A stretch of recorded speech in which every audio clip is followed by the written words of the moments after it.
Hi there, I'm calling to get a tow. Talk about an epic freaking spot. 2.5, 3 quarts in 150 miles. That's crazy. I can just cut my losses here and start heading back home. Looks like she's feeling just fine now after throwing up.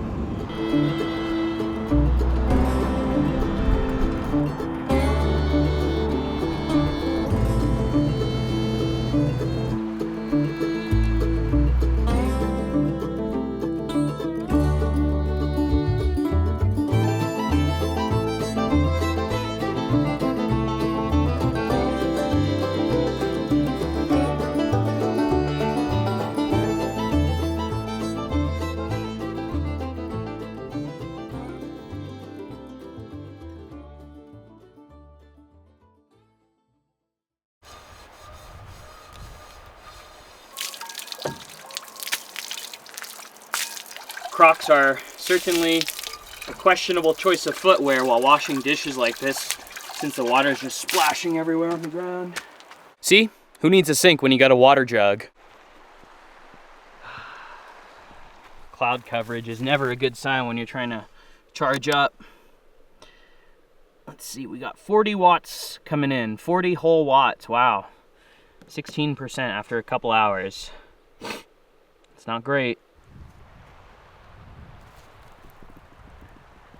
Really got to figure out this power station situation, because not only do I not want my groceries to go bad if the fridge can't be powered, but I'm also supposed to edit and upload a video using my Starlink, and I was going to use the power station to power the Starlink, which takes up a decent amount of battery.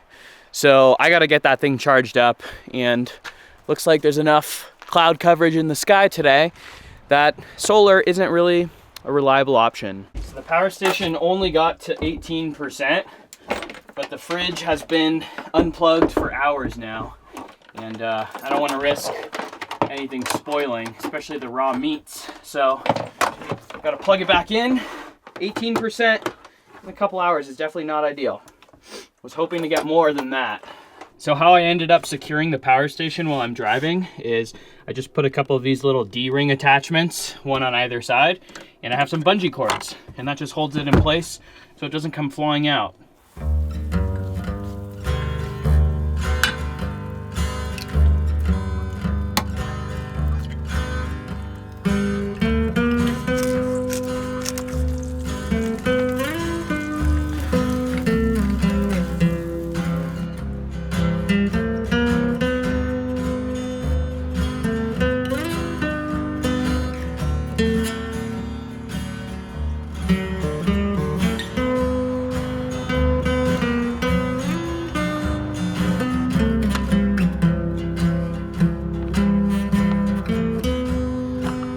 I haven't checked my oil level since yesterday at that rest area. So I've driven about 150 miles since then. So let's see what the oil is looking like today.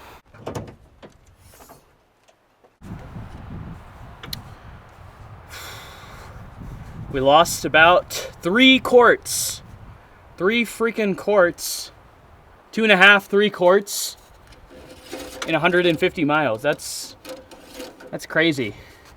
The leak is definitely getting worse.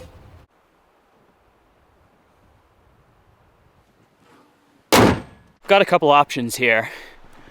Truck is leaking a lot of oil, and my power station is almost dead, and I don't have a good way to charge it. As you could tell, there's not really much sun anymore. Pretty much all covered by clouds. So solar isn't really gonna be a good option. Now I could go drive into town and see if I could find an outlet or somewhere to plug in the power station and charge it that way. And then that way I'll have enough battery to run the fridge for another night and also to use my Starlink to get my video uploaded. So my other option is I can just cut my losses here and start heading back home. So that way I could work on getting the battery built up and also get my truck fixed, because I am leaking oil like a sieve and it's pretty crazy.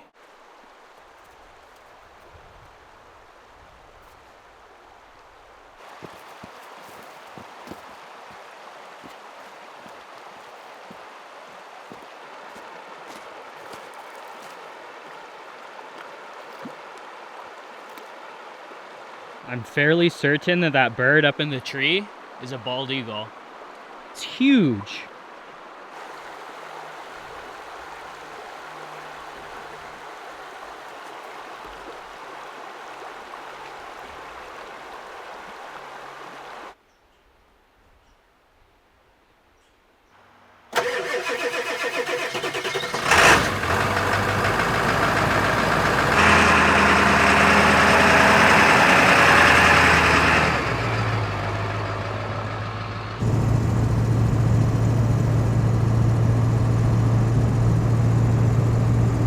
I don't know how that's more comfortable than the back seat, Kaya. The back seat looks way better to me, but you do you. It's about a 600-mile drive to get back home. I've got a couple jugs of oil. I'm just gonna keep a close eye on my oil level to make sure that I'm keeping it topped off. Definitely don't want to run the engine without oil, or with low oil, of course.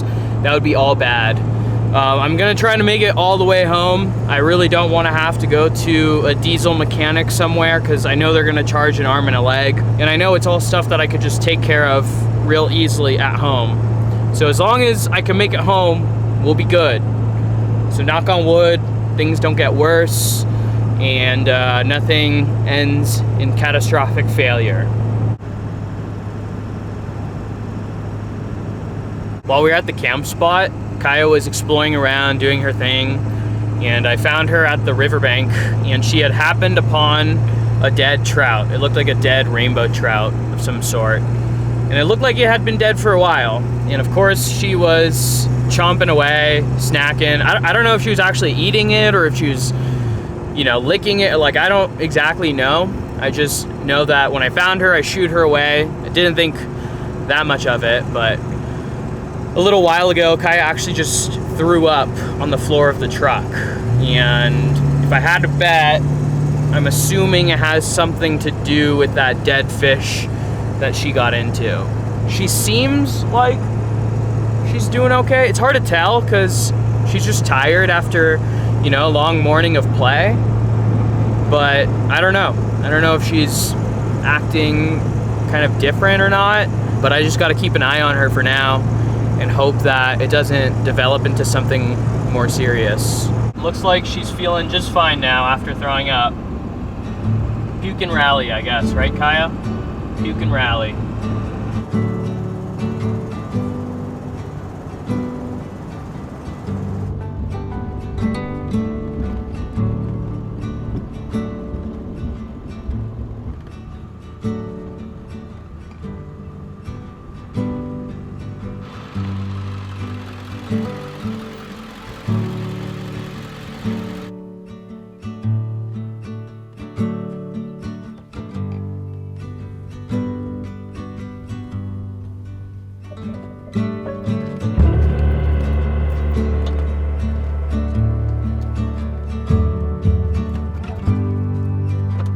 Talk about an epic spot, guys. Look at this. Incredible views all around, and to think I totally stumbled upon this by chance. I was cruising on the highway, decided to check iOverlander to see if there were any spots in the area. Kind of clicked a random one, pretty much the first one that popped up, and sure enough, it's freaking epic. I really love it when it turns out like that, because a lot of the time it doesn't. This is two back-to-back great camp spots this trip.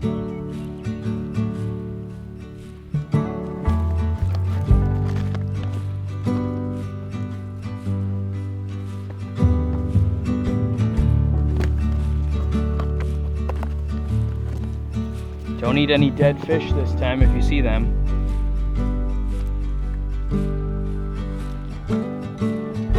This spot is freaking pristine, especially right now, close to sunset. All of the colors just make it look surreal. It feels like I'm in a painting right now. Honestly, the spot that I'm at probably wouldn't be that great if I was gonna be spending like multiple days there because it's just on the side of the road. But for one night passing through, you know, getting in around this time, leaving first thing in the morning, I think it's perfect. Couldn't have been better, really. At one point I thought I might just stop at like a Walmart or something. Glad I didn't follow through with that plan.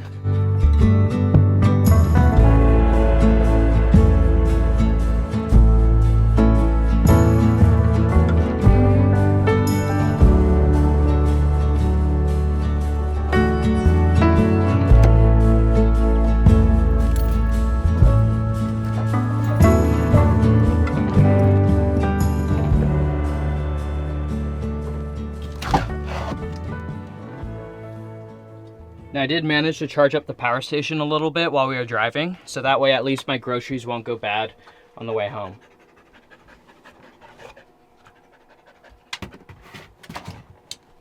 We played a lot of fetch and now she is tired. Here's to a great spot to end the day and to make up for some of the hardships on this trip. Either way, it's been a really good trip. You know what? A lot of driving, a lot of mishap, but all in all, I think it's still been enjoyable. So for dinner tonight, I'm gonna be whipping up a relatively simple but delicious meal. And the dish that I'm gonna be making is called chilaquiles, and you use tortilla chips. A lot of you probably already know what chilaquiles are.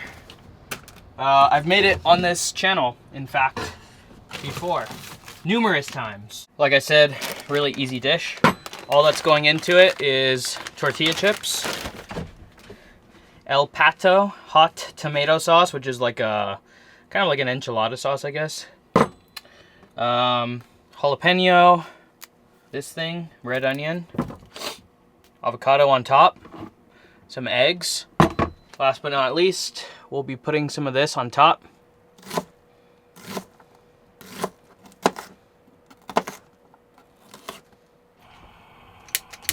There we go. There's like a crack in the door here where it doesn't seal perfectly, so you get a really strong draft coming in, especially right now because it's windy. Last night when it was really cold, I felt like cold air coming in through here.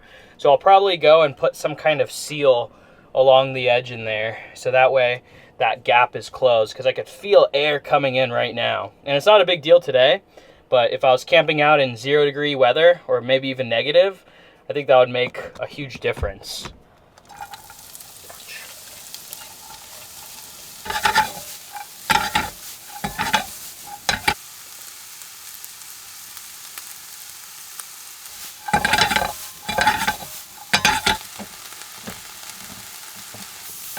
Once that's all nice and sauteed, a little bit of char on there, a little bit of crispiness, just go ahead and pour that El Pato sauce.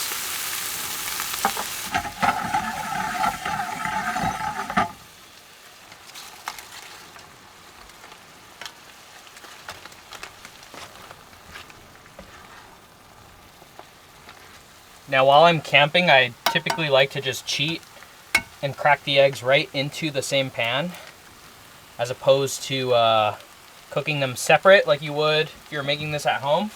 That way it's just less to clean, it's a lot easier, simpler. Some people like scrambled eggs on top, some people like sunny side up, some people like over easy. I typically, when I'm doing it like this, I just scramble it all together. That way it just turns into a delicious, eggy, tomatoey, chippy party.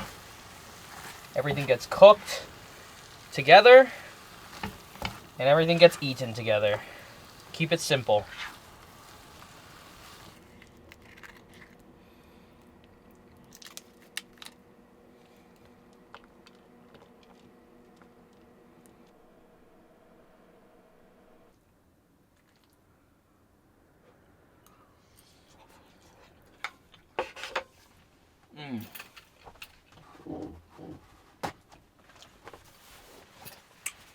Oh yeah.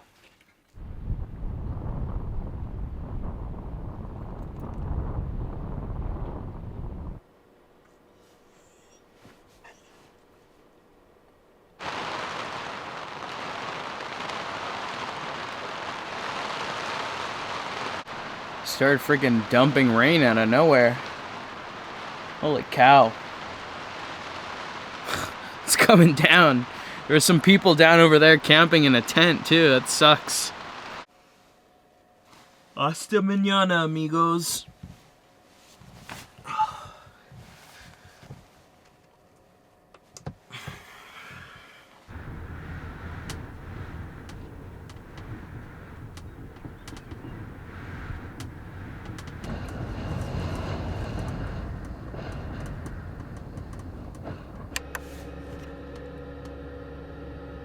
Back down to 1%. Hopefully these groceries don't go bad on the way home.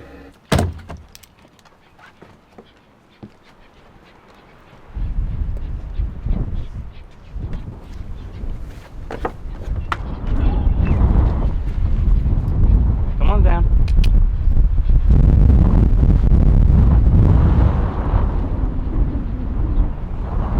Freaking windy out here. Come on. Really become a baby about these steps. I'm gonna have to install some safer steps. Safer for the both of us. Up. Good. There you go.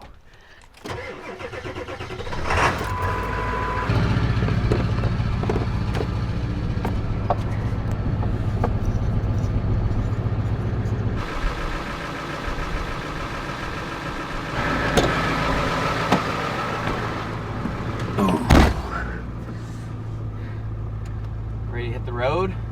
No coffee this morning before we head out because really got to go to the bathroom, and I'm afraid that if I have coffee, it might amplify that experience, if you know what I'm talking about.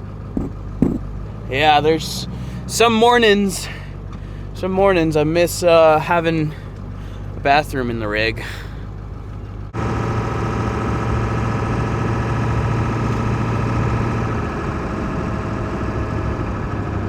Hi there, I'm calling to get a tow. Okay, are you in a safe location? Yes, I am. So I'm outside of Napa Auto Parts, about an hour away from my house, literally an hour away. And I was just getting more oil, you know, filling it up like I have been for the whole trip. Pull over to the side of the road and I discover a huge puddle of diesel under my truck.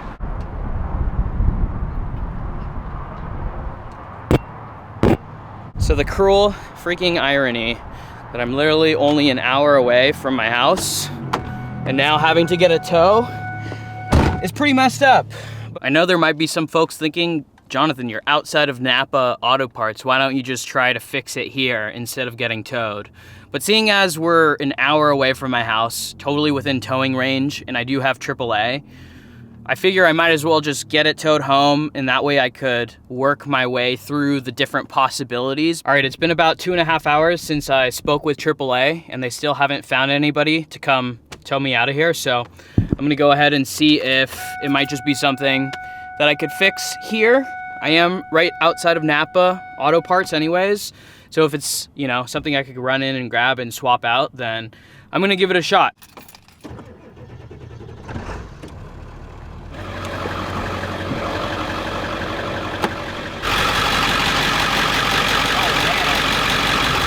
Holy crap.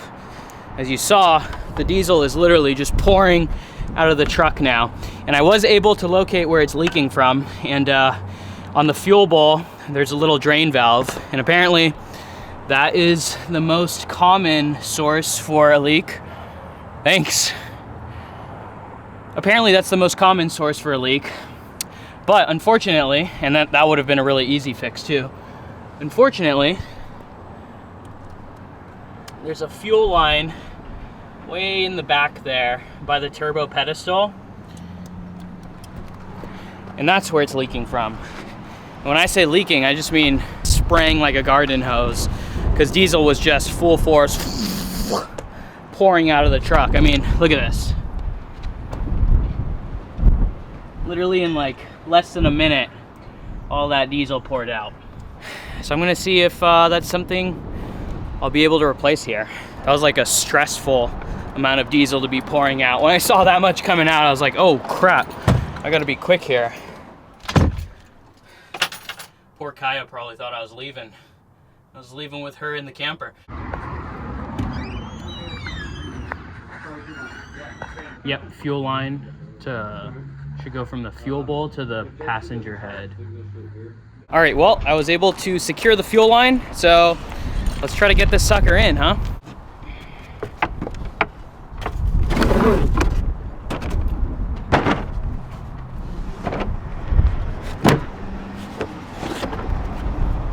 All right, so it looks like to replace this fuel line, I gotta remove the intake spider and the intercooler pipes here, and I should be able to access that fuel line pretty easily. So probably not gonna film much because this is gonna get messy, but I'll keep you guys updated.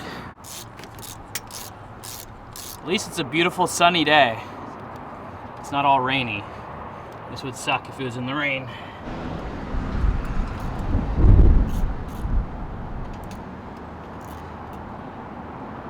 All right, now that we got those two removed, I've got much better access to the fuel line. So back here, right there, that is the fuel line that is spraying diesel everywhere. So I just got to remove that line and put in the new one, and then we should be good to go.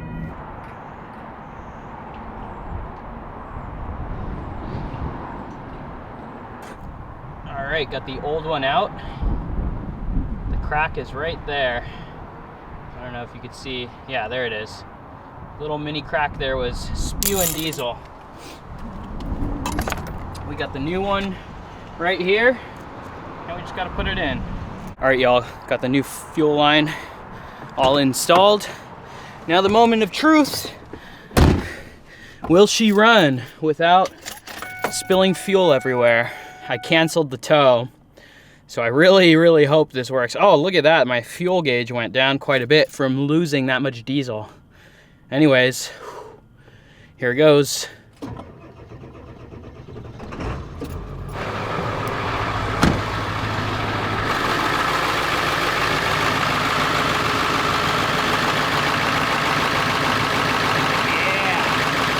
Well, that is amazing news. No more diesel leak. That means she should be good to go. Of course, the oil's still leaking. I didn't fix that. But at least the main issue is now fixed, and we can make it home. All right, Kaya, you've been good in here. You ready to go? Come on. Come on. You got it. Come on. Kaya, come on. Come on. She's spoiled. Once she knows I'll lift her down, and that's all she wants to do. I'm so stoked that all went smooth. It was an easy enough repair, but for some reason, you know, I just assume that Murphy's Law, all things that can go wrong usually do go wrong, especially in situations like this. But this time, things worked out. No tow truck, no hefty tow fee, which is great. No waiting around. Oh crap, it's already so late in the day, and I gotta get home and edit an entire video now. I just wanna put this out there. I by no means am a mechanic in any shape or form. I didn't grow up working on vehicles, but these days with the advent of YouTube, forums, Facebook groups, mechanic work is very much possible by yourself. As long as you're willing to get your hands dirty, curse a whole lot, screw things up, only to figure it out and do it better the next time. It's truly possible to do a lot of repairs, at least on older vehicles. I don't know about newer vehicles, but a lot of older vehicles you can work on solely just using YouTube and Facebook groups and whatnot. All right, just one last quick check before we get on the highway. Oh yeah, she's clean. Yes, sir.